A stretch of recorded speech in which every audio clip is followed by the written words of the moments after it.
Sekarang ke Pak Febri. Baik ya, di awal persidangan saudara sudah menyatakan bahwa benar ya, saudara sudah mengakui pernah menjadi advokat atau pengacara, penasihat hukum dari terdakwa, para terdakwa, 3 terdakwa ini setelah penggeledahan atau sebelum penggeledahan? Izin saya jelaskan yang mulia. Ya, enggak, di jawab aja yang saya tanyakan. Ya. Saudara menjadi penasihat sebelum penggeledahan. Sebelum penggeledahan. Sebelum. Okay. Ya kan, saya nanti akan. Jadi sebelum penggeledahan itu Menteri, dalam hal ini Menteri Pertanian, sudah diadakan penyelidikan oleh KPK. Betul, pada Benar, tahap ya? penyelidikan. Sudah tahap penyelidikan oleh KPK. Sepengetahuan saudara, penyelidikan hal apa? Waktu itu penyelidikan terkait dengan ada disebutnya ya di surat itu dugaan gratifikasi atau hal-hal penerimaan lainnya di Kementerian Pertanian. Oke, baik ya. Jadi awalnya jalan ceritanya saudara menjadi pengacara atau advokat dari terdakwa, saudara diminta ya secara langsung. Ya, saya dihubungi waktu itu oleh sekitar sebelum pertengahan Juni 2023. Juni 2023. Iya. Jadi tahun lalu. Saudara dihubungi oleh? Saya dihubungi oleh Pak Kasdi pada saat itu. Oke. Dan kemudian diminta untuk datang ke kantor Kementerian Pertanian dan barulah di sana disampaikan apa persoalan hukum yang dianggap Pak Kasdi terjadi dan permintaan pada kami untuk menjadi penasihat hukum. Oke, permintaan saudara kan? Baik. Tadi sebelum saudara menjadi advokat, saudara pernah enggak bertugas di KPK? Saya pernah bertugas di KPK sekitar kurang lebih 7 tahun. Dari 2013 sampai dengan Oktober 2020. Oktober 2020, saudara berdinas di KPK, jabatan saudara sebagai? Pada saat saya masuk, saya di Direktorat Gratifikasi KPK. Kemudian 3 tahun yang kedua saya di Biro Humas KPK. Biro Humas ya? Biro Humas. Sampai saudara tidak bertugas lagi di KPK? Ya, Oktober 2020 saya pamit dari KPK. Setelah itu saudara beralih menjadi pengacara? Saya sudah disumpah dan diangkat sebagai pengacara sejak tahun 2013. Sebelum masuk KPK. Baik. Pada saat di KPK kemudian saya tidak aktif. Setelah keluar dari KPK barulah kemudian saya urus izin lagi dan membuka kantor. Baik, membuka kantor. Sehingga itu saudara dipanggil untuk menjadi penasihat hukum ya oleh Kasdi tadi. Iya, pada tahun 2023. Itu. Kemudian apakah waktu saudara itu kan sudah baru tahap penyelidikan? Tahap penyelidikan. Tapi kan saudara sudah disampaikan oleh Sekjen Kasdi duduk persoalannya kan, pemeriksaannya. Ya, pada saat itu disampaikan apa yang kira-kira menurut Pak Kasdi pada saat itu yang menjadi masalah yang terjadi di Kementerian Pertanian. Jadi kami menerima informasi dari Pak Kasdi saat itu. Baik ya. Baik, setelah saudara ditawari untuk menjadi advokat atau pengacara, saudara tahu kan ini di penyelidikan itu oleh KPK kan? Betul yang mulia. Tempat kerja saudara yang lalu, iya kan? Iya, saya pernah. Tapi saudara tidak ada masalah, tidak ada secara psikologis tidak ada perasaan tertekan saudara kan? Biasa aja, profesional. Kalau boleh saya jelaskan sedikit yang mulia. Jadi sebenarnya ada banyak pihak yang meminta kami sebelumnya untuk jadi kuasa hukum dalam kasus yang ditangani KPK sejak 2020. Tapi pada saat itu saya memandang harus menjaga minimal ada waktu tenggang begitu untuk tidak menangani perkara yang karena standar di beberapa negara seperti itu minimal 2 tahun begitu yang mulia. Seperti itu. Dan saya menjalankan tugas sebagai advokat saja sejak itu Juni 2020. Yang pertanyaan saya kan, saudara yang jelas saudara tidak ada beban waktu menerima permintaan dari tawaran dari Sekjen untuk menjadi pengacara.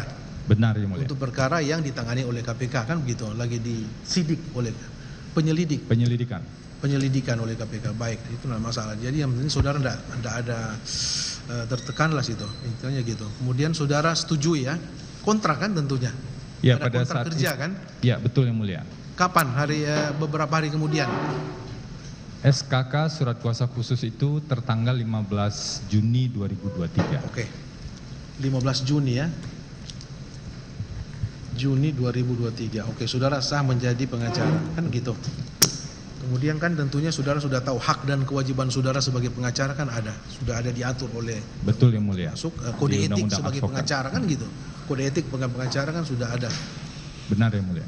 Baik, kemudian saudara secara profesional mendampingi mereka. Tapi waktu Benar, itu kan ya. baru tahap penyelidikan. Masih tahap Apakah penyelidikan. waktu itu sudah diperiksa saksi-saksi?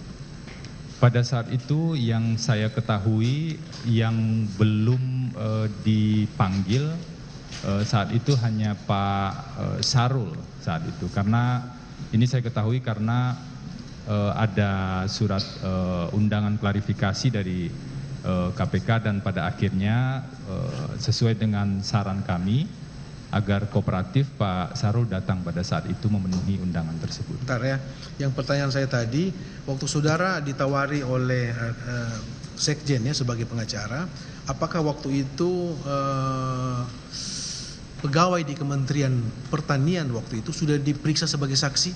Ada sebagian yang sudah diperiksa, dimintai keterangan? Sepengetahuan saya tidak ada lagi pegawai yang diperiksa setelah kami masuk itu yang mulia. Artinya tentu tidak ada lagi. Dari berarti informasi, sudah pernah diperiksa mereka semua? Kemungkinan seperti itu yang mulia. Sudah diperiksa semuanya ya, termasuk Kasih Subagiono dan Muhammad Hatta. Dari informasi yang kami terima dari para klien demikian yang mulia. Tapi yang waktu itu yang belum sempat diperiksa sebagai saksi adalah menterinya SEL. Yang belum sempat memberikan keterangan Pak Sarul pada saat itu. Waktu itu ya. Itu kan baru penyelidikan. Kemudian dari saksi kemudian menjadi tersangka itu kapan? Kalau dari pengetahuan saya, dari informasi yang kami terima dari para klien itu setelah SPDP diterima. Iya. Sekitar. Yang pertama sekali menjadi tersangka siapa? Seingat saudara. Saya tidak tahu persis, tapi di antara bertiga ini atau bersamaan atau Kasdi duluan atau Muhammad Hatta duluan kemudian menteri menyusul. Seingat saya suratnya bersamaan pada saat bersamaan itu. Ya. Sekitar mungkin September 2023. Oke. Jadi setelah semua sudah diperiksa termasuk SEL juga diperiksa waktu itu kan? Pada saat itu sudah diperiksa. SEL diperiksa saudara dampingi? Tidak boleh mendampingi yang mulia. Enggak, waktu itu saudara mendampingi tapi hanya di luar, enggak masuk atau gimana? Tidak mendampingi secara langsung karena di penyelidikan kan memang tidak boleh. Iya. Maka kami tentu saja pada saat itu di luar ruangan. Kantor, di luar gedung di kantor lah pada saat itu. Enggak mendampingi sampai pemeriksaan kan? Benar yang mulia. Sesuai aturan KPK. Ya. Jadi waktu itu berapa orang yang menjadi kuasa hukum waktu itu? Saudara? Siapa lagi teman saudara? Dari tim saya, dari kantor itu ada 8 orang. Tapi saya juga mengetahui ada tim penasihat hukum lain yang juga menjadi penasihat hukum seperti itu yang mulia. Selain saudara siapa lagi yang saudara ingat teman saudara yang lain? Kalau dari kantor yang saya pernah di KPK waktu itu bersama saudara. Saya dan Rasa Mala Aritonang, kemudian beberapa asisten lawyer dan asisten lawyer. Aritonang siapa lagi?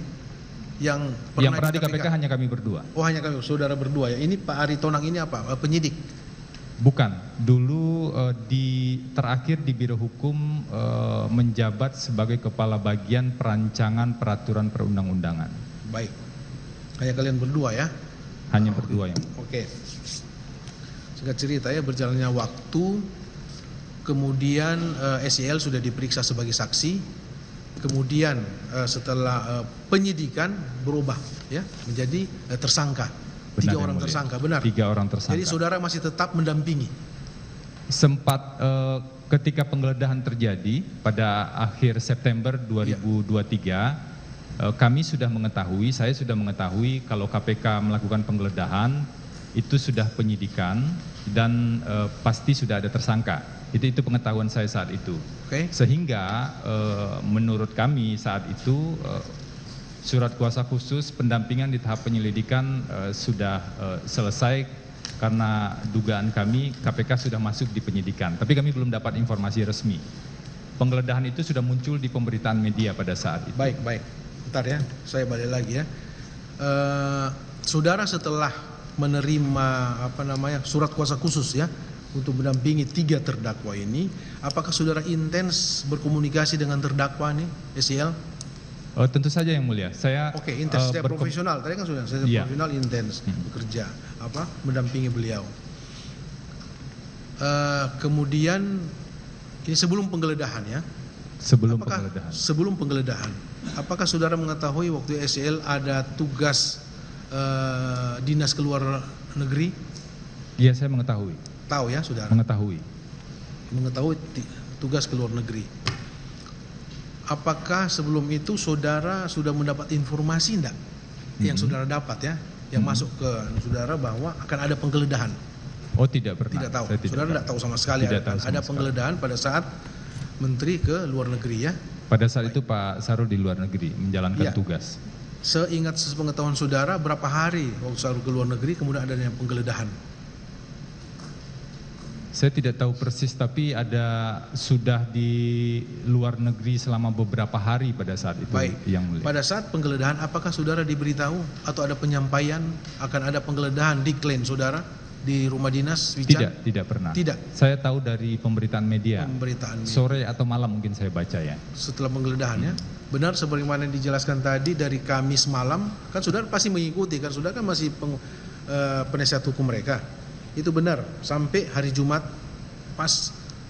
Saya tidak mengetahui kapan penyidik masuk dan selesai. Berakhir ya? Saya tidak mengetahui. Okay. Yang saya ketahui dari pemberitaan pada malam itu KPK melakukan penggeledahan.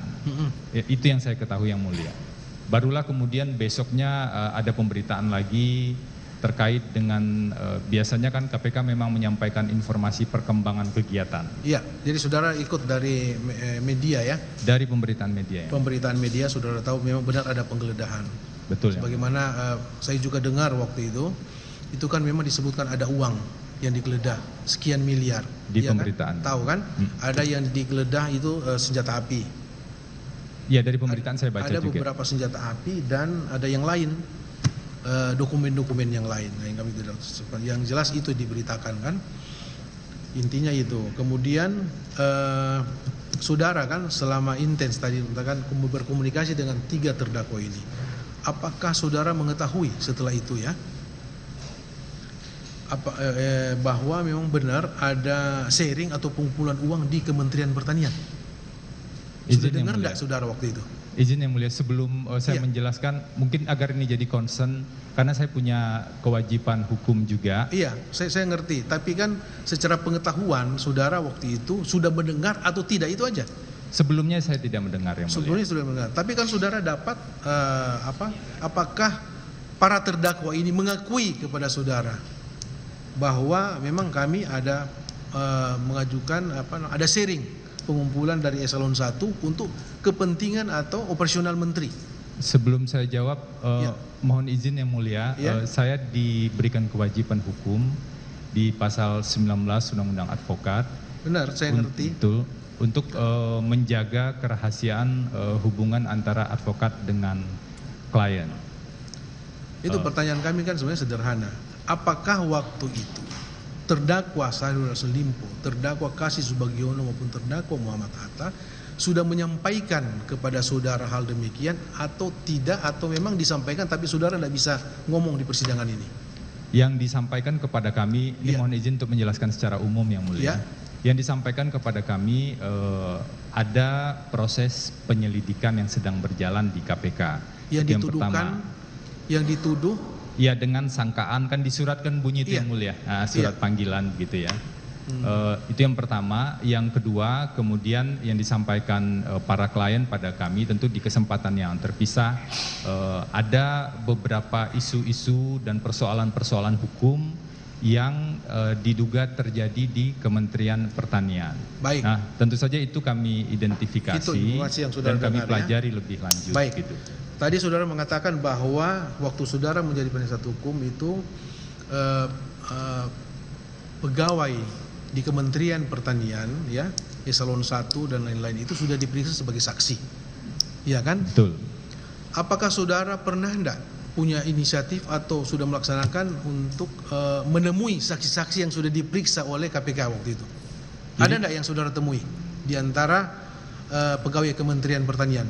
Pada saat itu karena ada beberapa persoalan isu hukum yang disampaikan, kemudian kami tentu mengatakan mohon kami dibantu diberikan salinan-salinan dokumen atau keterangan-keterangan dari pihak-pihak yang mengetahui persoalan hukum tersebut. Iya. Nah, dalam konteks itulah kemudian kami melakukan semacam proses analisis secara hukum, menyusun draft legal opinion atau pendapat hukum.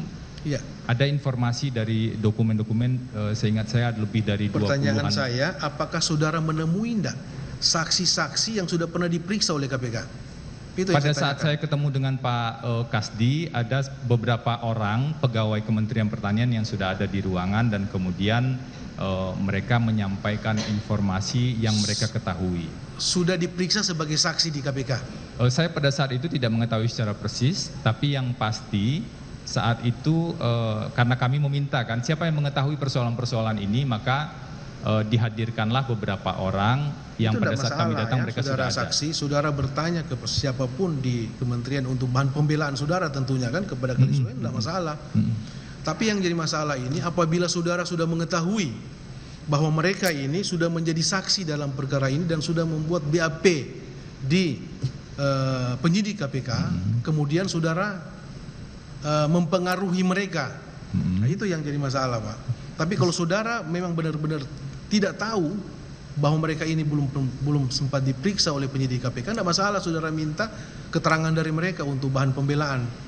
Pertanyaan saya, apakah waktu saudara masuk ke ruangannya Kasdi Subagiono dan ada orang, stafnya 3 orang itu, apakah saudara pastikan bahwa saudara tahu atau tidak mereka ini sudah menjadi saksi dalam perkara ini? Ada yang saya tidak ketahui, tapi kemudian ada yang saya ketahui itu sudah pernah dimintakan keterangan di penyelidikan. Itu yang pertama yang mulia, dan yang kedua sama sekali tidak pernah ada upaya atau tindakan kami mempengaruhi saksi. Yang ada adalah kami menerima informasi dari pihak-pihak tersebut, pegawai Kementan. Kenapa? Karena kami diminta oleh klien kami membuat pendapat hukum. Kalau kami membuat pendapat hukum dari isu-isu hukum itu tentu kami butuh informasi-informasi apa adanya. Dan itu kami tuangkan secara objektif dan apa adanya di draft pendapat hukum tersebut. Begitu yang baik ya. Kemudian selanjutnya kan tadi saudara sudah jelaskan kemudian meningkat menjadi penyidikan dan sudah ada tersangkanya ya. Tersangkanya bersamaan para terdakwa ini. Apakah saudara masih menjadi advokat atau pengacara? Kalau dihitung dari mulai sprindik atau sejak penggeledahan begitu, kami baru mendapatkan surat kuasa itu sekitar 5 Oktober yang mulia. 2023. 5 Oktober 2023. Ini penetapan sudah tersangka semua kan? Pada saat itu sudah tersangka tiga-tiganya. Kemudian berakhir, saudara enggak, sekarang kan enggak lagi terus menyatakan. Sejak kapan saudara benar-benar putus hubungan kerja sebagai pengacara dengan para terdakwa ini? Pada sekitar pertengahan November seingat saya. Pertengahan November 2023. Pertengahan November 2023 ada pencabutan surat kuasa dari Pak Sarul pada saat itu. Oh, bukan, maksudnya begini, dicabut, bukan saudara yang mengundurkan diri. Ya, tentu saya sampaikan dulu ke Pak Sarul bahwa pada saat itu kan kami mulai dicegah ke luar negeri yang mulia. Dan kemudian kami jelaskan kepada Pak Sarul. Pak Sarul, sebentar ya, baik-baik, sebentar ya. Tadi saudara sudah menyinggung bahwa saudara pernah dicegah ke luar negeri oleh atas permintaan KPK. Atas permintaan KPK sejak awal imigrasi November. Ya, imigrasi. Iya, tentu ke imigrasi prosedurnya. Itu sejak bulan apa tuh? Oktober. November awal. November awal ya, November awal. Saudara sudah dicegah ke luar negeri. Ada berapa orang yang dicegah waktu itu, termasuk saudara? Bertiga. Kami bertiga. Termasuk Aritonang. Termasuk Rasa Mala Aritonang, termasuk satu lagi partner kami yang tidak masuk di tim juga dicegah ke luar negeri. Oh gitu ya, jadi Ya. kalian bertiga.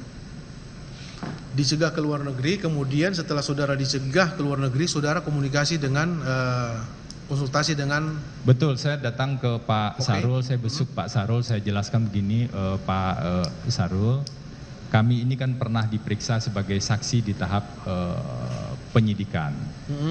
Dan ketika Pak Sarul, saya ingat saya tanggal 13 Oktober pada saat itu ya, Pak Sarul ditangkap, dilakukan penangkapan. Saya kan datang ke KPK dan tidak boleh mendampingi Pak Sarul saat itu. Iya. Karena dengan alasan saya pernah diperiksa. Yang kedua, ada eskalasi dan perkembangan di awal November, kemudian saya dicegah bepergian ke luar negeri untuk 6 bulan ke depan. Dan saya bilang ke Pak Sarul, jangan sampai kemudian posisi saya atau posisi kami itu menjadi beban tambahan bagi Pak. Oke, itu alasannya ya. Saya sampaikan seperti itu dan agar Pak Sarul mempertimbangkan pengunduran diri ini dan tindak lanjutnya adalah pencabutan surat kuasa. Nah, sekarang kenapa saudara dicekal? Itu. Apakah ada hubungannya dengan perkara ini atau tidak? Saya tidak tahu yang mulia. Surat yang kami terima untuk pencegahan ke luar negeri tersebut itu normatif saja. Dan penjelasan yang kami baca di media itu juga dalam hal suatu saat dibutuhkan keterangan itu bisa dipanggil begitu atau tidak sedang berada di luar negeri. Tapi perlu juga saya sampaikan yang mulia, selama sekitar 6 bulan tersebut tidak ada panggilan kepada kami sampai dengan pencegahan berakhir sekitar bulan lalu ya gitu.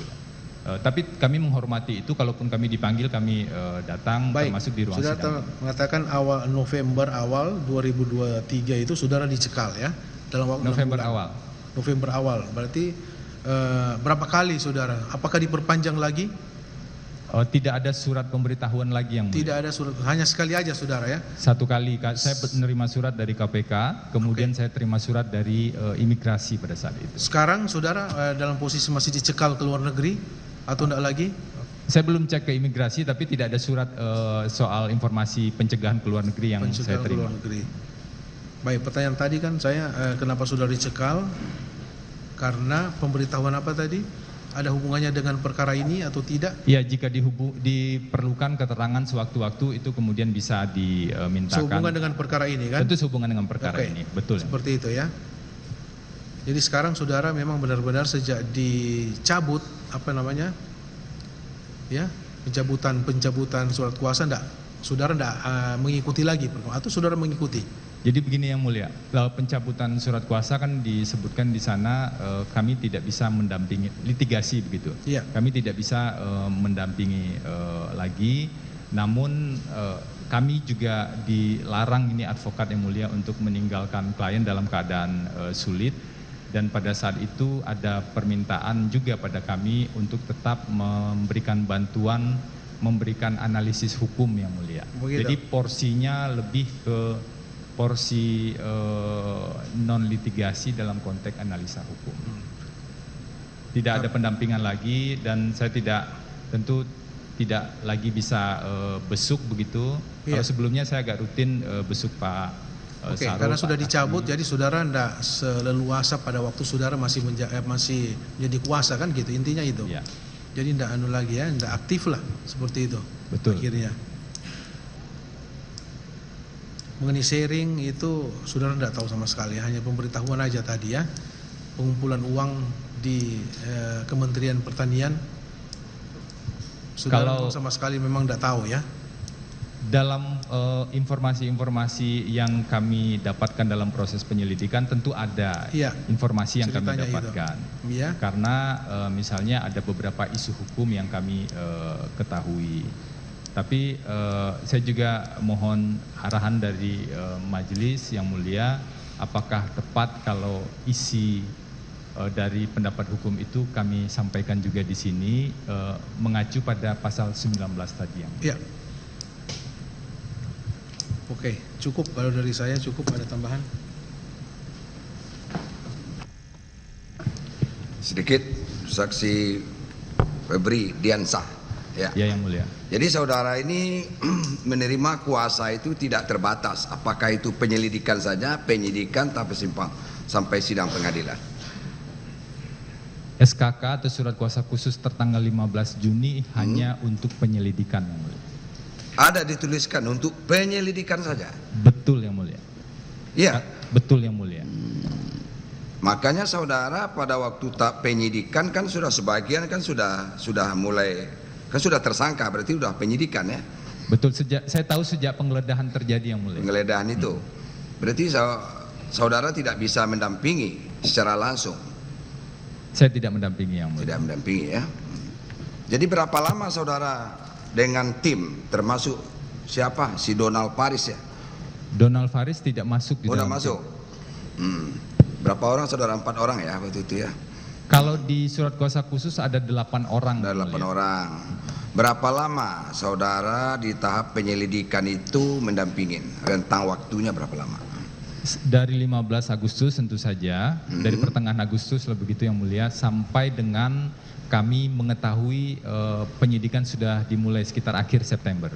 September ya. Jadi ada dibunyikan ya dalam surat kuasa itu hanya penyelidikan. Betul, di bagian khususnya kami bunyikan itu yang mulia. Penyelidikan. Karena itu sesuai Kenapa dengan tidak sampai ke penyidikan? Apa pertimbangan saudara sebagai kuasa hukum? Apa pertimbangannya? Hanya sampai penyelidikan saja. Kenapa?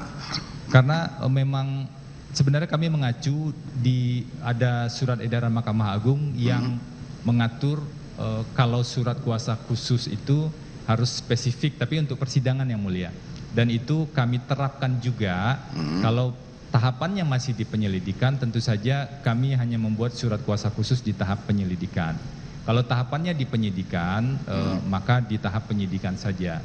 Ini juga penting bagi kami untuk membatasi. Nah, maksudnya begini loh, Pak Febri, maksudnya begini, kenapa saudara pilih-pilih seperti itu di dalam praktek ya penerimaan surat kuasa oleh para advokat, para penasihat hukum itu kan tidak disebutkan juga di situ, Pak.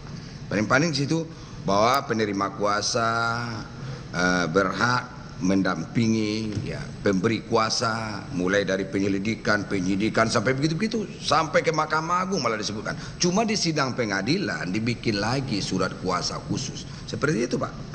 Standar kami tidak begitu yang mulia. Tidak begitu. Tidak begitu. Jadi saudara sebutkan penyelidikan saja, tidak sampai penyidikan. Tidak sampai penyidikan. Apakah waktu itu sudah ada niatan dari saudara sebagai penerima kuasa itu hanya untuk tingkat penyelidikan saja atau advis hukum saja kepada para terdakwa ini? Pada saat itu secara faktual memang yang sedang berjalan adalah penyelidikan. Nah, kalaupun nanti ada proses penyidikan, tentu saja ada kuasa lagi maksudnya. Dalam bayangan kami akan ada surat kuasa lagi. Baru. Kalau persidangan, kalaupun masih lanjut ada surat kuasa yang. Tapi niat dari para terdakwa ini sebagai pemberi kuasa kan tidak juga disebutkan sama saudara sebagai penerima kuasa bahwa hanya ini untuk tingkat penyelidikan saja. Apakah ada ngomong dari Pak Syahrul Yassin Limpo, Pak Hatta dan yang lain, Pak Kasdi, ada nggak ngomong gitu? Ada pembahasan itu yang mulia. Hanya untuk tingkat penyelidikan saja gitu? Surat pendampingan sekarang pada tahap penyelidikan, gitu yang mulia. Akhirnya berdampak kepada saudara dicekal ke luar negeri. Apa pertimbangan KPK kan tidak tahu juga apa sebabnya. Betul ya. Sampai saudara tidak tahu berdasarkan keterangan saudara tadi kan. Dan kami menghormati sikap KPK itu. Berapa menerima honor?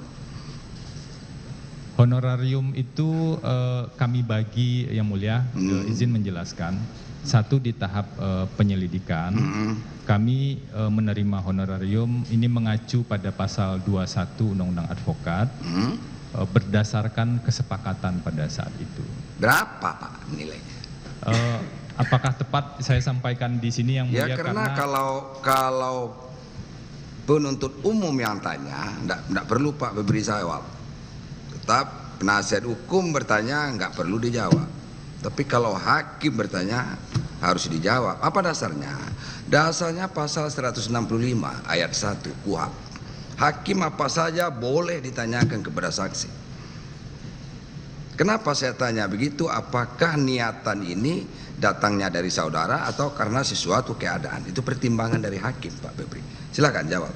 Berapa jawab? Ini karena berapa aja ya, tidak ada soal, Pak. Dan itu hak saudara, tidak melanggar undang-undang kok itu. Betul yang mulia. Oke, profesional. Silakan jawab.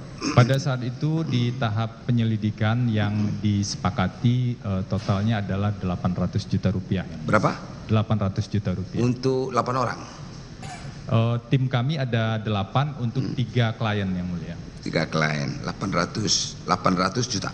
800 juta di tahap penyelidikan. Wajar lah. Advokat nerima itu. Wajar kan? Oke. Dan satu hal izin Ya, boleh silakan, saya tambahkan Pak. yang mulia? Silakan.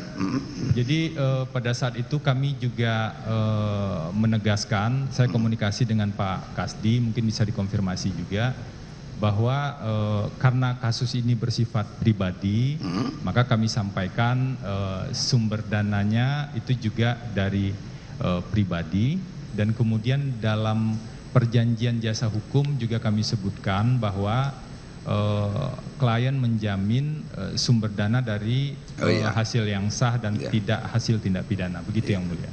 Ya, wajar aja kalau saudara menaruh ya apa namanya nanti dananya dari mana, begitu kan? Ya, kalau saudara menerima itu ya wajar-wajar saja, gitu kan? Tapi dari mana sumbernya kan soal lain lagi, ya. Oke. Terus waktu Pak Syahrul Yassin Limpo khususnya menghadiri KTT G20, saudara masih pegang kuasa waktu itu? Itu yang September ya yang mulia? Iya, jadi Pak Syahrul Yassin Limpo ini berdasarkan berita dari media massa kan terputus komunikasi, tak bisa dihubungi, masih ingat nggak itu? Masih, saya masih jadi kuasa saat itu. Ya, masih. Apakah sebelum saudara, penggeledahan ya yang mulia? Ya, apakah saudara bisa menghubungi beliau waktu itu? Pada saat itu, pada saat masih acara yang mulia, pada saat sebelum acara, mungkin saya jelaskan biar agak lengkap. Sebelum acara saya diinformasikan bahwa ada penugasan ke KTT G20 dan saya sampaikan ke Pak Syahrul pada saat itu, Pak, ini Bapak kan dalam saat menjalankan tugas dan untuk kepentingan publik di bidang pertanian.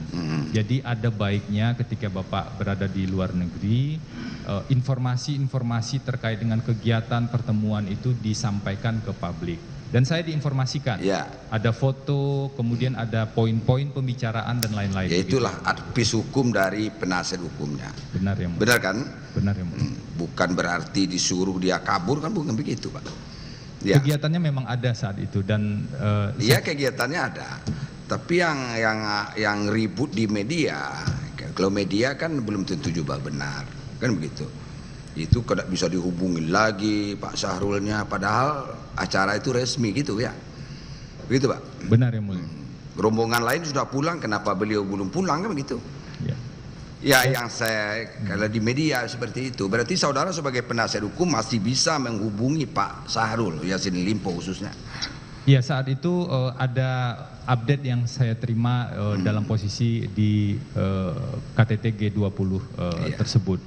Tapi memang sejujurnya saya juga agak bingung dengan informasi yang berkembang saat itu, karena Pak Syahrul kan tidak pernah dipanggil ya dalam sebelum KTT G20 tersebut untuk pemeriksaan, dan kemudian ketika sedang menjalankan tugas diisukan hilang. Nah, kalaupun pada saat isu hilang tersebut dalam tanda kutip kemudian ada komunikasi dengan kami dan ada panggilan, tentu saja kami pasti menyarankan agar kooperatif dan menghadiri panggilan KPK. Itu selalu kami lakukan. Jadi advis, sekali lagi tetap saudara memberikan advis, begitu kan? Betul. Ya, nasihat hukum lah istilahnya. Nasihat hukum yang mulia. Benar kah? Benar yang mulia. Oke. Terus kemudian kenapa saudara berpikir mengundurkan diri? Apa sebabnya? Saat itu kami berpandangan kami tidak ingin menjadi beban tambahan untuk karena ada cekalan tadi, bukan karena sesuatu hal lain, karena saudara juga pernah mengabdi di KPK loh Pak. Iya, tapi itu sekitar 3 tahun yang lalu mungkin yang mulia. Iya, setelah saudara mengundurkan diri dari KPK, kemudian saudara kembali kepada profesi aslinya, artinya ya, kembali ke habitatnya ya sebagai advokat. Memang sebelumnya saudara kan advokat kan? Benar yang kan? mulia, sejak 2013. Ya sebelum jadi juru bicara KPK. Benar yang mulia. Iya kan? Apakah karena itu? Karena dulunya saudara di KPK, kemudian setelah mengundurkan diri dari KPK, kemudian saudara malah berseberangan dengan KPK dalam tanda kutip. Apakah itu juga mempengaruhi sehingga saudara di samping cekal tadi, apakah itu juga sehingga saudara mengundurkan diri? Saya tidak pernah berpikir saya berseberangan dengan KPK ketika mendampingi Pak SEL yang mulia. Dalam tanda kutip Pak. Walaupun kita sudah tidak di situ lagi, tetapi jiwa-jiwa itu kan masih ada jiwa-jiwa di situ Pak sebagai KPK. Itu maksudnya, makanya tanda kutip tadi maksudnya. Apakah itu juga sehingga saudara mengundurkan diri atau sudah tidak nyaman lagi begitu? Gimana Pak? Yang pasti di satu sisi tentu saja saya sangat menghormati dan menghargai kerja teman-teman KPK pada saat itu. Di sisi lain saya juga punya tugas tentu saja sebagai advokat. Tapi ada perkembangan situasi yang kami ini kan tugasnya membantu memberikan pembelaan, memberikan jasa hukum yang mulia pada klien. Kalau klien kemudian justru terbebani dengan posisi kami, maka lebih baik kami sarankan alternatif lain. Oke, paham Pak. Terima kasih. Terima kasih yang mulia. Ya.